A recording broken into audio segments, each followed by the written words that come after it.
But I think we're in, all of us I would guess, certainly those in the restaurant and catering business are in what I call experiential activities. And I'm very pleased in that we're not going to get eliminated, as some retailers are finding, through online substitution. You can't eat out on the internet. And so we're all about people being face-to-face, socialising in person. And I still think that's incredibly important. We are social animals after all.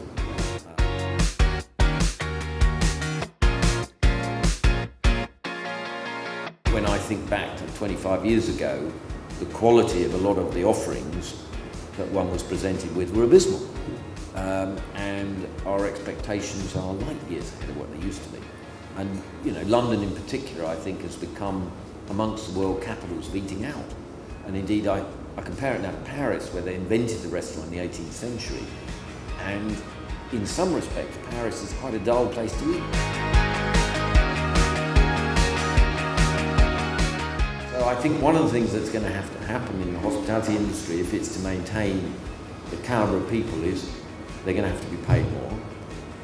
I think people, better educated people, are going to have to come to the industry, which they are. Mm-hmm. I think it's now become a very sexy industry for a whole new generation. I mean, I meet entrepreneurs who were working in the city as bankers and lawyers. Yeah. They're coming out and they're all wanting to run pop-up restaurants.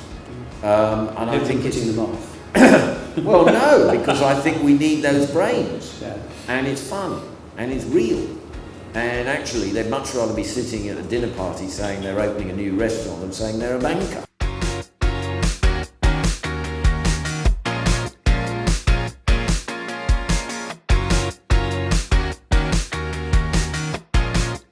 I can still remember walking out of what was in those days a very small headquarters for Carphone Warehouse. And I'd known Charles and David, who were running it then.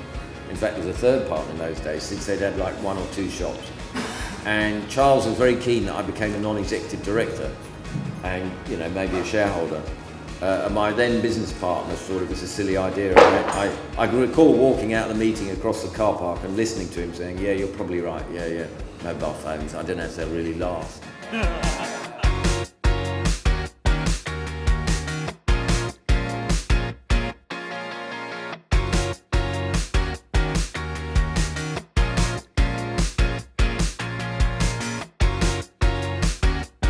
What people can forget, which I think is really important in the longer run, is that, over a period of 5 or 6 years that we've had the downturn, there have been steady improvements across so many walks of life.